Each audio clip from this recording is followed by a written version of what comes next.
Olá, meus irmãos, a paz de Cristo.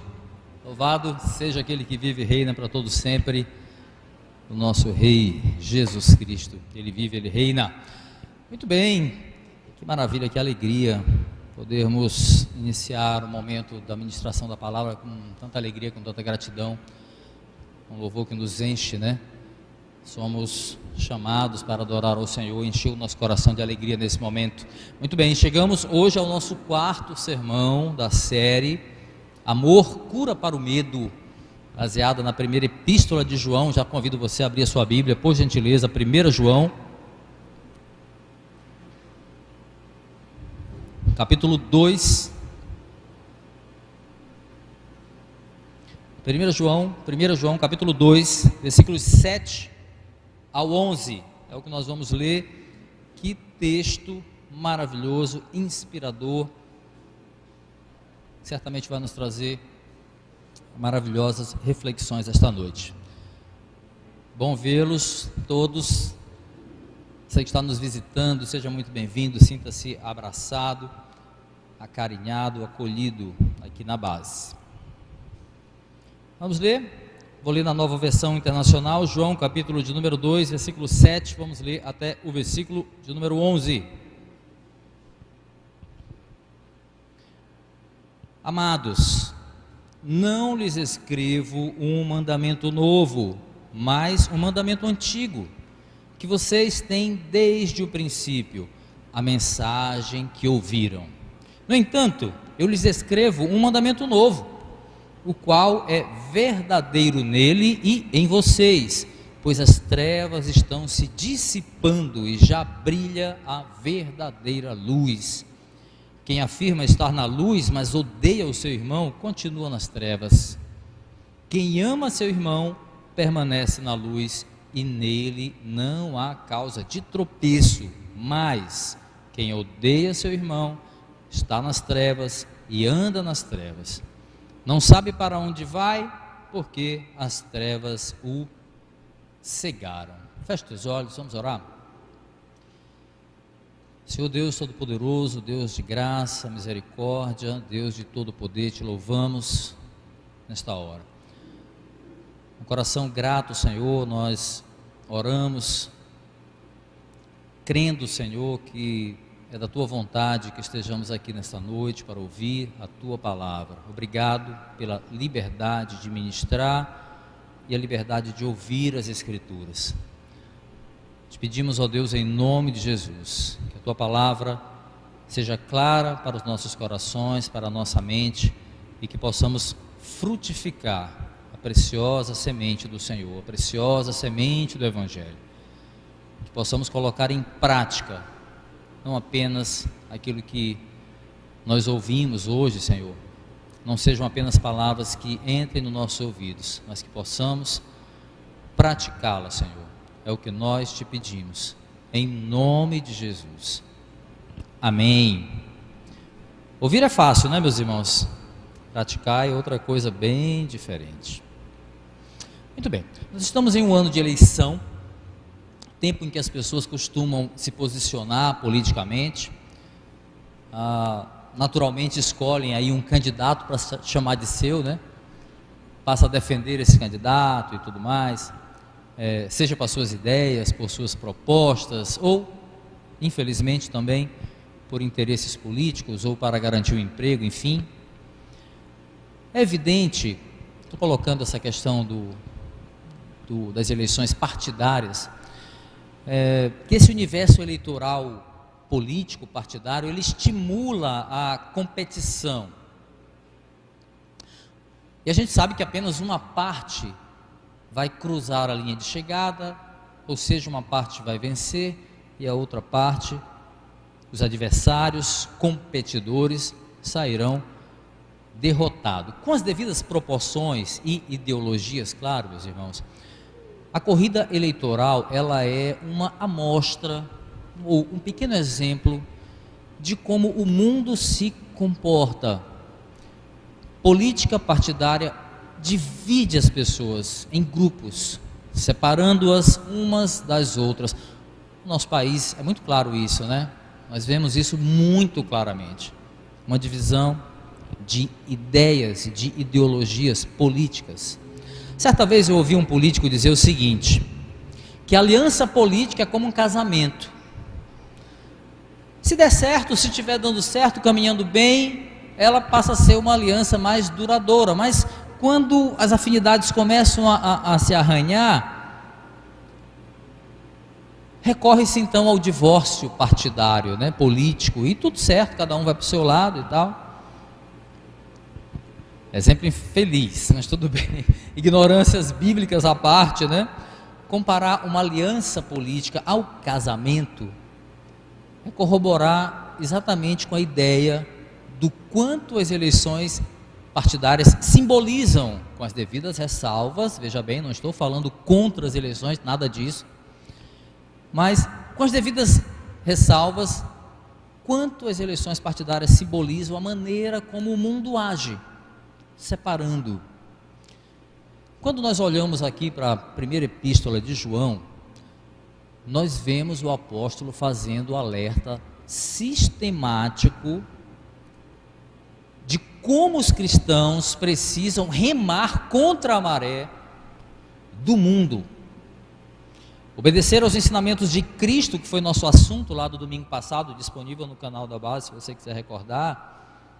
Obedecer aos mandamentos do Senhor é escolher seguir exatamente na contramão dessas atitudes que separam pessoas em grupos, em panelinhas, podemos dizer assim, para um termo mais popular.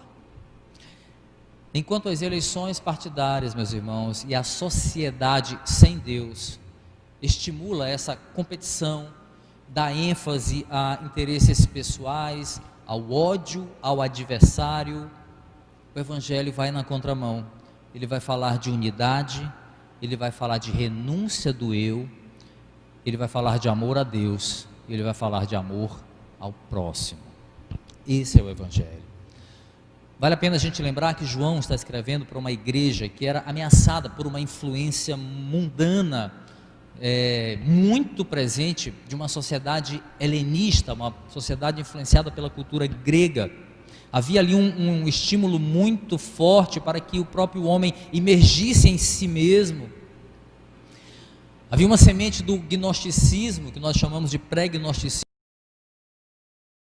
estimulava as pessoas, incluía aí a igreja, alguns cristãos, a buscarem um conhecimento elevado, uma sabedoria especial, como único caminho para estarem mais próximos de atingir uma espiritualidade diferenciada de outras pessoas, para que para que as pessoas pudessem estar mais perto de Deus. Aqueles que tinham um conhecimento especial elevado estavam num patamar diferente de outras pessoas que tinham menos conhecimento, dividindo as pessoas que o Evangelho nivela.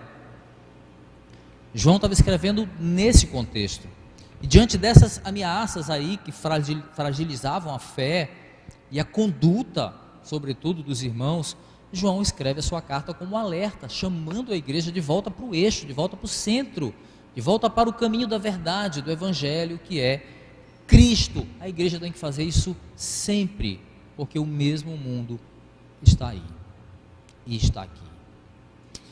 Para isso, inteligentemente, João vai recorrer para uma linguagem cheia de antagonismos, né? Exemplo que nós vamos ver aí durante a exposição aqui do nosso texto hoje. Então ele vai falar de antigo e novo, luz e trevas, amor e ódio, tudo isso para falar de um mandamento muito básico, o amor ao próximo. O tema central do nosso sermão, muito bem, está baseado nessa básica ordenança aí, que deve pontuar as atitudes de todo cristão. Nosso tema hoje é um novo mandamento antigo. Pois é, só para a gente introduzir aí a exposição, a gente vai dividir o sermão em duas partes, tá? Em dois pontos principais, cada um com os seus desdobramentos. O primeiro é: o amor deve ser uma marca da igreja. Tem que ser uma marca da igreja. Com alguns desdobramentos, esse ponto. E um segundo ponto: sem amor nós andamos na escuridão. também com seus desdobramentos. Então vamos começar nossa jornada aqui nesse maravilhoso texto? Primeiro ponto: o amor deve ser uma marca da igreja. Olha o que diz aí na tua Bíblia, o versículo de número 7. Amados, não lhes escrevo um mandamento novo, mas um mandamento antigo, que vocês têm desde o princípio, a mensagem que ouviram. O mandamento aqui no versículo 7 não é citado, mas pelo que foi exposto no domingo passado, principalmente no versículo 5, 6, e também pelos versículos subsequentes aqui que nós vamos ver hoje, é claro que se trata de um mandamento relacionado ao amor cristão, e não se trata de um mandamento novo. O autor vai ressaltar aqui, a ordem de amar ao próximo, meus irmãos, é algo antigo na vida da religião judaica, dos judeus, data desde a lei de Moisés. Eu separei um texto de Levítico, capítulo 18, Levítico 18, 19, vai anotando, tá? Se você quiser. Levítico 18, 19, diz assim, ó: não procurem vingança, nem guardem rancor contra alguém do seu povo, mas ame cada um o seu próximo como a si mesmo. Eu sou o Senhor. Logo, não era nenhuma novidade que João estava falando para os seus, ou pelo menos parte dos seus leitores, que eram de nascimento ali da nação judaica. Não era nada assim que eles estivessem estranhando. Todavia, quando ele menciona que era um mandamento que eles tinham desde o princípio, embora o termo aqui possa remeter à lei de Moisés, como nós citamos agora, e também remeter talvez ao princípio da criação, a maioria dos estudiosos entendem e concorda que esse princípio que ele está dizendo aqui nos remete ao princípio da fé cristã, ou desde o primeiro momento em que eles ouviram o evangelho de Cristo. O final do versículo vai corroborar essa conclusão aí, quando ele diz que se trata de uma mensagem que eles ouviram, ou seja, ouviram de Cristo ou ouviram dos apóstolos. A gente pode trabalhar com todas essas possibilidades, considerando mais fortemente pelo contexto que esse princípio era um princípio mais recente, ou seja, desde o início da caminhada cristã, o mandamento de amar ao próximo era pregado muito claramente por Cristo e muito claramente pelos apóstolos também. O que vale para a gente refletir, meus irmãos, é que, baseado neste amor, é que o início da nossa experiência cristã, propriamente dita, início da experiência cristã, ela se dá quando nós compreendemos a mensagem do amor de Cristo e a forma como Ele demonstra esse amor. Vou explicar melhor. Muitas pessoas se achegam a Jesus atraídos por bênçãos, as bênçãos que Ele pode dar, outros pelos problemas financeiros que Ele pode resolver, ou mesmo se aproximam de Jesus para resolver e satisfazer desejos pessoais. Essas pessoas não entenderam o Evangelho ainda. Podem até ter sido o primeiro passo para se achegar a Jesus, mas elas não tiveram ainda uma experiência cristã verdadeira, porque elas ainda não entenderam o amor de Jesus. Elas estão buscando a Ele por outras motivações. É muito importante que a gente entenda que o princípio da nossa experiência cristã se dá pelo entendimento do Evangelho. Entender algo parecido, não podemos dizer que é uma experiência autêntica, verdadeira, cristã.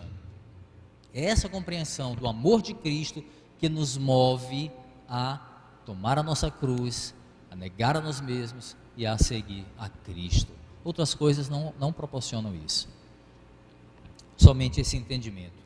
E esse amor, a partir do entendimento, passa a fazer parte da nossa vida, da vida do crente, não como um sentimento, não mesmo como atitudes, mas como um mandamento. Sem amor, meus irmãos, a igreja não é igreja. Como bem diz o apóstolo Paulo no famoso texto lá, 1 Coríntios, capítulo 13, o capítulo todo é magnífico, mas eu separei só 2 versículos. 1 Coríntios 13, 2 e 3, diz assim: ainda que eu tenha o dom de profecia e saiba todos os mistérios e todo o conhecimento, e tenha uma fé capaz de mover montanhas, mas não tiver amor, nada serei. Ainda que eu dê aos pobres tudo o que possuo, e entregue o meu corpo para ser queimado, mas não tiver amor, nada disso me valerá. Veja que a gente pode fazer uma relação interessante desse texto com a realidade vivida ali pelos leitores de João. Paulo diz que ainda que tivesse todo o conhecimento espiritual, e aqui ele está falando de dom, especificamente dom espiritual, isso não vale nada sem amor. E aí a conexão que a gente faz é lembrar que os falsos mestres, os mestres do pré-gnosticismo, eles pregavam exatamente isso, né? Que a pessoa tinha que ter um conhecimento elevado, mais conhecimento, e aquilo aproximava eles de Deus. Paulo primeiro diz, não adianta nada, nem todo conhecimento espiritual, se você não tiver amor. E João vem e prega que o conhecimento de Cristo e de seu infinito amor, é isso que liga os cristãos verdadeiramente a Deus. O amor deve ser uma marca da igreja. Embora desde o Antigo Testamento esse amar ao próximo fosse um mandamento aí bem presente na religião judaica, em Jesus ele ganha um novo sentido. Nas escrituras aqui do Novo Testamento, o amor é então repaginado, recebendo um novo significado supremo em Jesus. Sim, o amor é repaginado em Cristo. Olha o que diz o versículo 8, as duas primeiras partes, A e B. Versículo 8 diz assim: no entanto, eu lhes escrevo um mandamento novo, o qual é verdadeiro nele e em vocês. Vê que João segue explorando aí a linguagem do paradoxo comum em toda a sua carta. O objetivo, claro, é chamar a atenção mesmo dos leitores. Primeiro ele fala no versículo 7 que o mandamento do qual ele está falando não é novo, mas é antigo. Aí agora ele vai dizer que esse mandamento antigo, agora ele se torna novo. Olha, vamos entender o que ele está dizendo aqui. Sim, meus irmãos, o mandamento do amor cristão é antigo, sempre fez parte da palavra de Deus. Deuteronômio capítulo 6, Levítico 19, 18, citamos aqui, mas ele também é novo, porque Jesus acrescenta um elemento que só ele pode acrescentar. Jesus vai acrescentar um ensino que só por meio dele é capaz de acontecer, de haver o entendimento. Jesus então vai trazer um modo novo de ver este mandamento do amar o próximo. Esse modo é por meio da graça. Abre tua Bíblia por gentileza, João capítulo 3, deixa aí 1 João marcado, tá? Abre o Evangelho de João 13, para a gente entender bem isso. João capítulo 13, versículos 34 e 35. A gente já falou que a lei de Moisés lá ensinava os judeus a amarem cada um o seu próximo como a si mesmo, né? Levítico 18, 19. Mas Cristo vai aprimorar esse mandamento, vai repaginar, dizendo o seguinte, João capítulo 13, versículos 34 e 35. Olha só. Um novo mandamento lhes dou: amem-se uns aos outros, como eu os amei, vocês devem amar-se uns aos outros. Com isso, todos saberão que vocês são meus discípulos, se vocês se amarem uns aos outros, como eu vos amei. E ele vai repetir esse mandamento lá em João capítulo 15, versículo 12, mesmo mandamento. Nós vemos então que o mandamento antigo da lei sendo repaginado por Cristo, mas lembre-se, não esqueçam disso, que essa antiguidade desse mandamento remete de uma forma muito forte àquele princípio da caminhada cristã. A gente não pode perder essas duas conexões, Antigo Testamento, mas também aqui o princípio da caminhada cristã, ou seja, ele é antigo também porque ele desperta o Evangelho. Da primeira vez que nós ouvimos o Evangelho, a pregação da palavra, nós temos esse amor despertado, o amor cristão é despertado em nós, por isso é um mandamento antigo também, mas ele é novo. Por quê? Porque ele deve ser continuamente replicado em novos atos de amor. O amor é uma continuidade na vida da igreja. Em outras palavras, meus irmãos, o amor cristão ele tem que ser renovado dia a dia, porque ele não envelhece. O amor cristão ele não envelhece porque Cristo é a fonte desse amor e ele é fonte eterna desse amor. Amor que nós devemos externar em atitudes, não é só palavras. Nós vamos falar mais sobre isso daqui a pouco. Logo, o amor como marca da igreja tem relação com o servir ao próximo, e não só eu te amo, meu irmão. Isso é uma coisa que você nunca vai ouvir, eu dizendo assim: olha para o teu irmão do lado e diz para ele: eu te amo, meu irmão. Nunca você vai me ouvir dizendo isso, porque eu não quero que você minta e peque por mentir.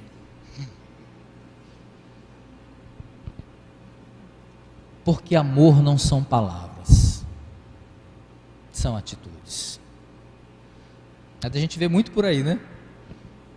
Muito bem. Às vezes o pastor não tem o que pregar e fica falando o culto todinho isso, né? Fala para o irmão do lado, em vez de pregar a palavra, fica com esse lenga-lenga. Desculpa, gente, exagero às vezes. Muito bem.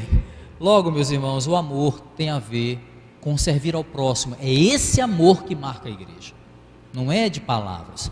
Não deve se resumir a palavras, mas a atitudes. João capítulo 15, avança aí se você tiver com 13 marcado. João capítulo 15, versículos 12 e 13, diz assim: lembra que eu falei que ele repete? Amem-se uns aos outros como eu os amei. Ninguém tem maior amor do que aquele que dá sua vida pelos seus amigos. À luz de Cristo aqui, meus irmãos, ouve bem isso. À luz de Cristo, o novo mandamento de amar ao próximo como ele amou é impresso na cruz. Na cruz, em Cristo, meus irmãos, o amor ganha um novo sentido. Dessa maneira aí, o mandamento de amar ao próximo é novo, na medida em que nós crescemos em amor ao próximo, servindo uns aos outros. Quando ele diz que não há maior amor maior do que dar a vida por um amigo, é claro que Cristo está olhando para si mesmo, que deu a sua vida por muitos, por amor de muitos, mas ao mesmo tempo ele está olhando para si para ensinar que a sua morte na cruz foi o exemplo maior de servidão, de serviço, e que os crentes devem agir com abnegação, eles devem seguir esses passos, servindo uns aos outros também com abnegação. Versículo 8 então, meus irmãos, vai nos mostrar que o amor é repaginado em Cristo, em Jesus, mas também que este amor dissipa as trevas. Olha o que diz aí, versículo 8, parte B e C, estamos falando do amor, o qual é verdadeiro nele e em vocês, pois as trevas estão se dissipando e já brilha a verdadeira luz. Aleluia. Este novo e poderoso mandamento é verdadeiro nele e em vocês, diz o texto. É verdadeiro em Jesus e consequentemente em todos aqueles que creem em Jesus, que seguem Jesus. Paulo escreve, 2 Coríntios capítulo 4, versículo 6, assim pois Deus que disse, das trevas resplandeça a luz, Ele mesmo brilhou em nossos corações para a iluminação do nosso conhecimento, da glória de Deus na face de Cristo. Meus irmãos, os nascidos por meio do Evangelho, eles amam o seu irmão, porque o amor de Cristo já resplandece na vida deles, já passa a fazer parte da vida deles. Quando nós servimos ao próximo, vemos a luz de Cristo brilhando na igreja, aleluia, aí não há trevas, e a verdadeira luz, como diz aqui no versículo, brilhando sobre a igreja, na prática. João capítulo 8, versículo 12 diz, falando novamente ao seu povo, Jesus disse, eu sou a luz do mundo, quem me segue nunca andará em trevas, mas terá a luz da vida. Aleluia. João está ensinando sobre isso, andar como ele andou. E esse texto é muito forte sobre prática e sobre serviço. Sobre serviço. A verdadeira luz aqui mencionada por João no final aqui do versículo 8, refere-se ao Evangelho de Cristo na nossa vida. Prática é a luz do mundo, o próprio Cristo, e os seus efeitos sendo colocados em prática na vida dos cristãos. E tais efeitos são externados em atitudes de amor. Atitudes de amor.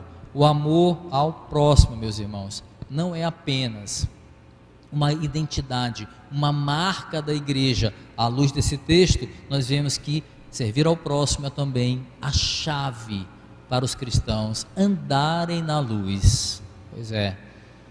Escuta, assim como obedecer aos mandamentos é a prova inequívoca do nosso amor a Jesus, lembra? Aqueles que me amam são os que guardam os meus mandamentos. Assim como obedecer aos mandamentos é uma prova inequívoca de amor a Cristo, João 14, 21, servir ao próximo em amor testifica se nós estamos andando na luz ou nas trevas. Eita, pastor, é forte isso. Eu estou olhando para o texto, meus irmãos. O texto está falando isso. Servir aos meus irmãos testifica se eu estou andando nas trevas ou se eu estou andando na luz. O cristão que se esmera em servir apenas a si mesmo, que se esforça em atender apenas aos próprios interesses, não é cristão. Não é. Amar ao próximo, meus irmãos, é a chave para nós andarmos na luz, servindo. E se nós não demonstramos essa decisão, lembra? Decisão, escolha, mandamento. Se nós não conseguimos externar esse entendimento, tem alguma coisa precisando de conserto, tem alguma coisa precisando mudar.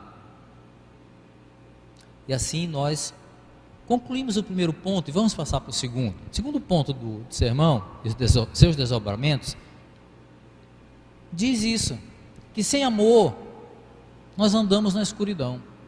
Olha o que diz o versículo 9. Categoricamente, quem afirma estar na luz, mas odeia seu irmão, continua nas trevas. Não se trata de palavras, meus irmãos, mas de atitude. João vem ensinando isso desde o início desta carta, de uma forma muito clara. Só falta desenhar, se é que ele não já está desenhando isso na nossa mente e no nosso coração. Não é afirmarmos que nós andamos na luz que nos coloca nessa posição, são as nossas ações. São as nossas ações, não é o que eu digo, é o que eu digo aliado ao que eu faço. Não se trata aqui, meus irmãos, é bom deixar muito claro, de meritocracia, tá? Não estou condicionando aqui a nossa salvação às nossas ações, isso é óbvio, né? Mas ao princípio básico de fé, de que fé sem obras é vazia. Ou seja, quando a fé salvadora nos alcança, é uma consequência as obras virem a reboque. A luz aqui de 1 João, em não havendo essa postura de servo em nossa caminhada cristã, algo precisa ser mudado, urgentemente. Precisa. Não é, meus irmãos, o que nós dizemos ser que vale mais. O que é mais importante é agir de acordo com aquilo que nós dizemos ser. Não basta afirmar que nós obedecemos ao mandamento de amar ao próximo como Cristo amou, se as nossas atitudes não mostram isso. Meus irmãos, esse texto aqui, ele deve provocar uma reflexão fora da caixa sobre o ódio, tá? Uma reflexão fora da caixa, fora do óbvio, acerca do ódio. Veja bem, dizer que o amor não é um sentimento, mas é uma escolha, não soa muito estranho aos nossos ouvidos, não é verdade? A gente já ouviu isso. Amor não é um sentimento, amor é uma escolha. Via de regra, o cristão, ele entende que amar é um mandamento. Logo, a base do amor está muito mais relacionada com atitudes do que com sentimentos, com emoções. Está muito mais alicerçada em obediência, escolha, decisão, atitude, muito mais do que a seara das emoções, dos sentimentos. Até aí, ok. Mas você já parou para pensar que se o ódio é a antítese do amor, ou seja, o contrário do amor, odiar também não deve ser visto como um sentimento, mas uma escolha?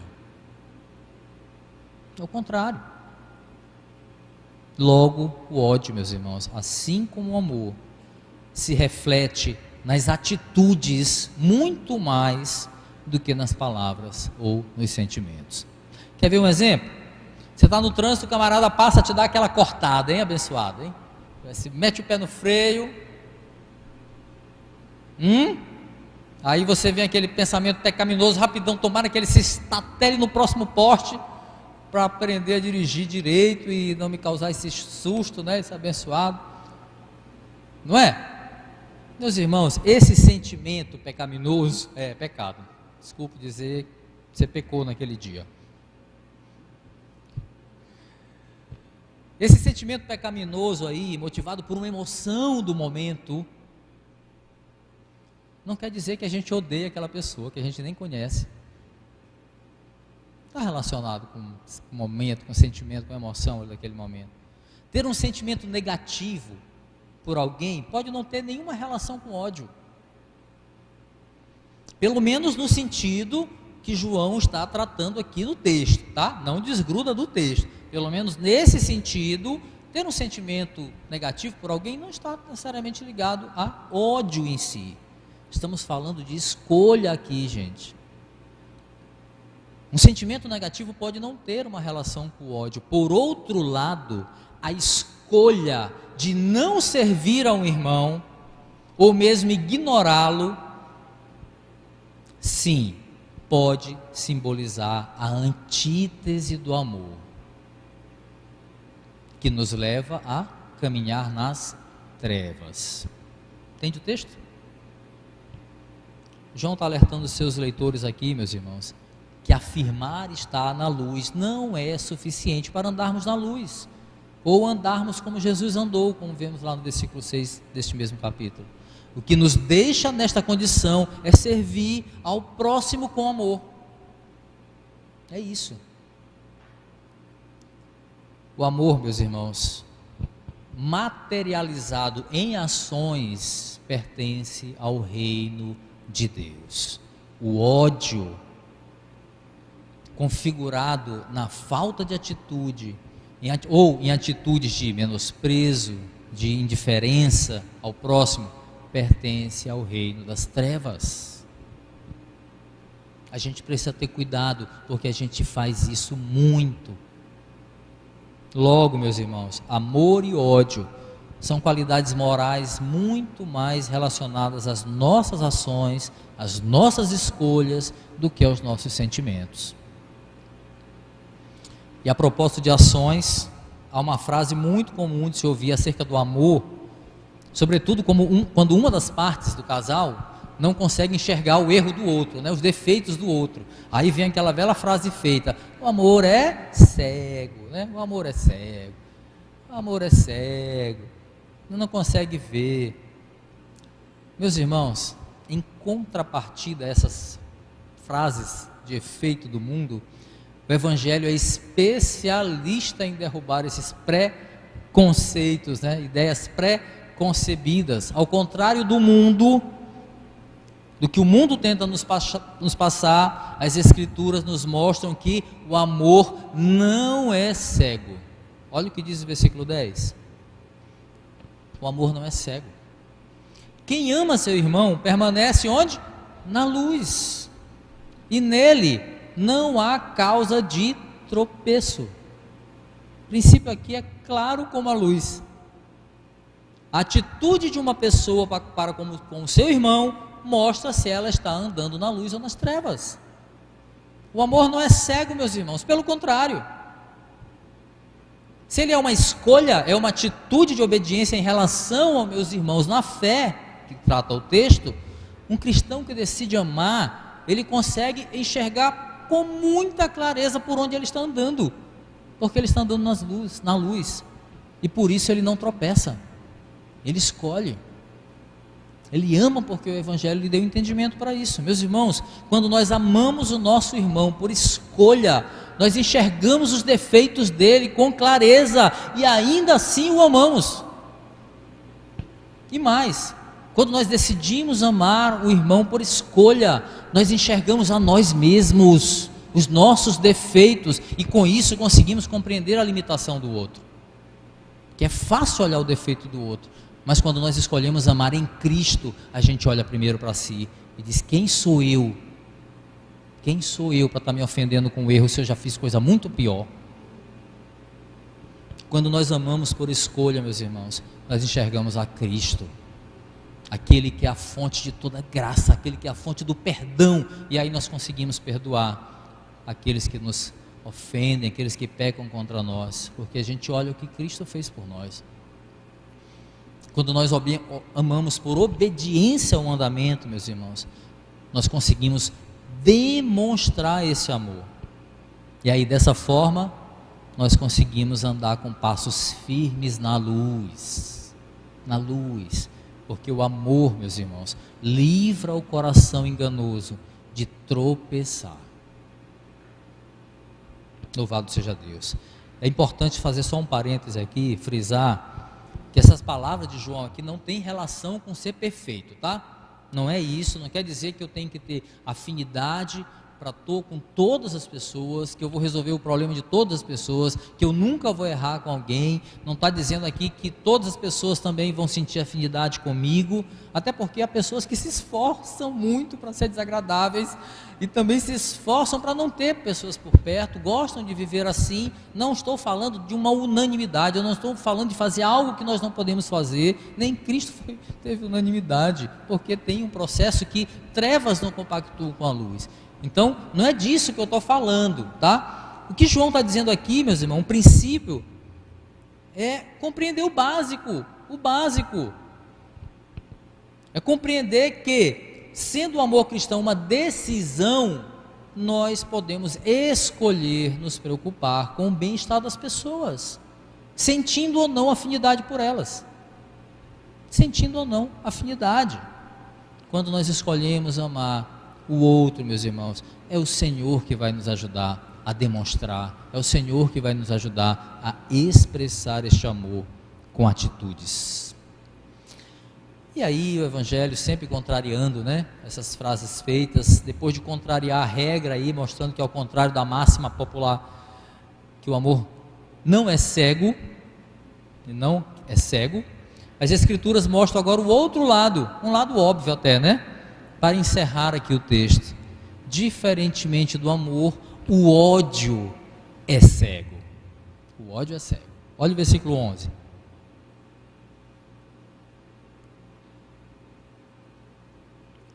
Mas quem odeia seu irmão está nas trevas, e anda nas trevas, não sabe para onde vai, porque as trevas o cegaram.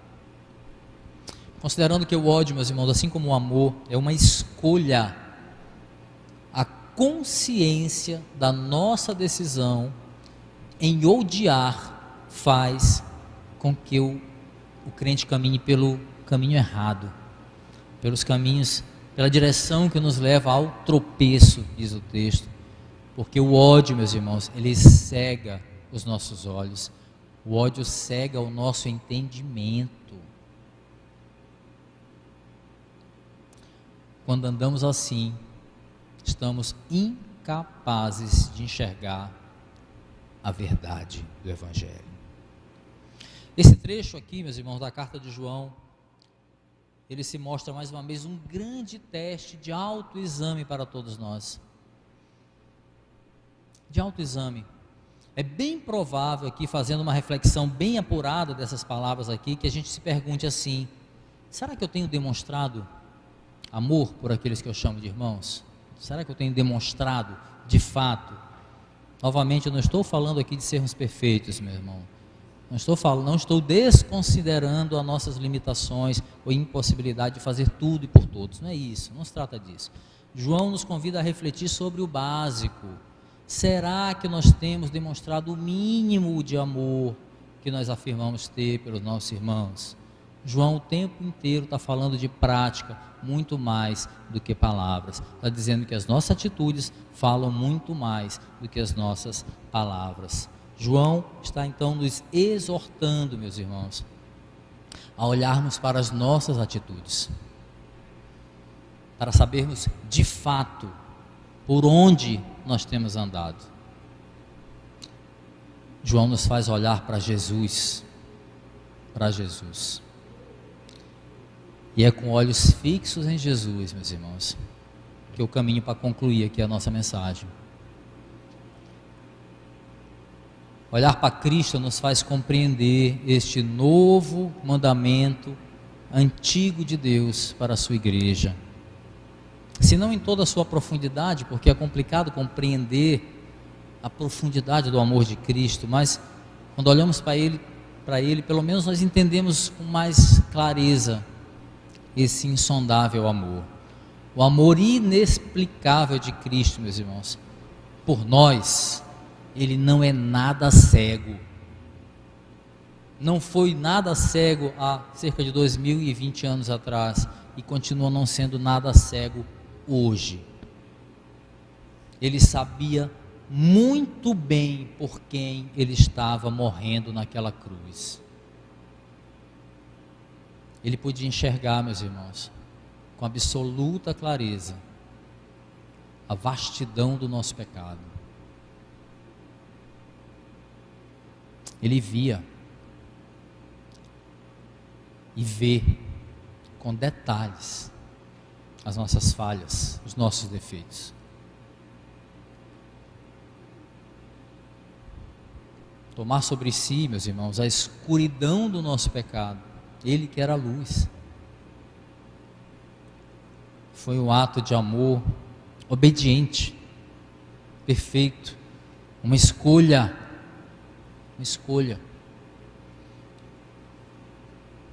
Escuta, o novo mandamento de Deus sobre amar ao próximo, a luz de Cristo está impresso na cruz. Em Cristo, meus irmãos, o amor ganha um novo sentido, um novo significado. Quando se refere a Jesus como a verdadeira luz, do mundo, em seu Evangelho, João capítulo 1, versículo 9, o apóstolo aponta um amor capaz de dissipar toda treva, um amor que lança fora todo medo, um amor perfeito. Amar o nosso irmão como Cristo nos amou é uma questão de escolha e de atitude. Que a luz do Evangelho, meus irmãos, clareie nossos passos, clareie a nossa mente, a fim de vivermos não somente com palavras, mas com ações, esse novo mandamento antigo, pelo qual João nos exortou essa noite a refletir e a obedecer. Que assim seja. Vamos ficar de pé, vamos orar.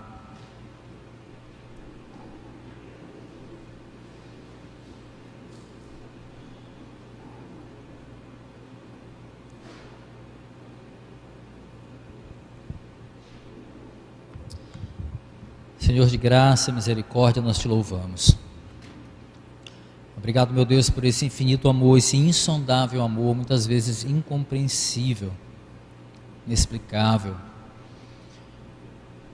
Mas sabemos que esse amor nos alcançou, desde o princípio. Seja desde o princípio, quando tu já tinhas um plano para a tua igreja, seja desde o princípio, quando nos mandamentos da lei de Moisés, tu já ensinavas o teu povo sobre amar ao próximo, seja desde o princípio, a primeira vez que nós ouvimos a mensagem do Evangelho e o amor poderoso de Jesus nos alcançou, e tivemos o entendimento e assim uma experiência cristã. Deus, não queremos ficar somente com as palavras. É difícil com as nossas limitações externar o nosso amor tantas vezes, mas que nessa luta diária, Senhor, a gente consiga, com a Tua ajuda, Senhor, sair da seara das palavras e praticar. Coloca no coração também, Senhor, entendimento sobre as limitações do próximo. Que antes de criarmos expectativas sobre o amor que nós queremos receber, nós possamos colocar em prática o amor que eu preciso dar. Nos ajuda, Senhor, a tua igreja a manter firme a marca do amor na sua vida, para que possamos andar na luz, para que possamos servir os irmãos e para que possamos honrar o teu nome e esse maravilhoso evangelho. É o que nós te pedimos, em nome de Jesus. Amém, amém e amém.